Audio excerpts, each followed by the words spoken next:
کہ جن لوگوں نے کفر اپنا لیا ہے وہ کسی اور وجہ سے نہیں بلکہ اس لیے اپنایا ہے کہ وہ بڑائی کے گھمنڈ اور ہٹ دھرمی میں مبتلا ہیں۔ اور ان سے پہلے ہم نے کتنی قوموں کو ہلاک کیا تو انہوں نے اس وقت آوازیں دیں جب چھٹکارے کا وقت رہا ہی نہیں تھا۔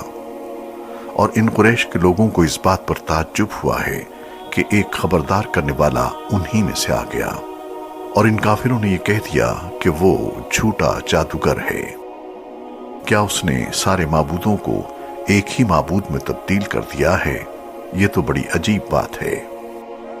اور ان میں کے سردار لوگ یہ کہہ کر چلتے بنے کہ چلو اور اپنے خداؤں کی عبادت پر ڈٹے رہو۔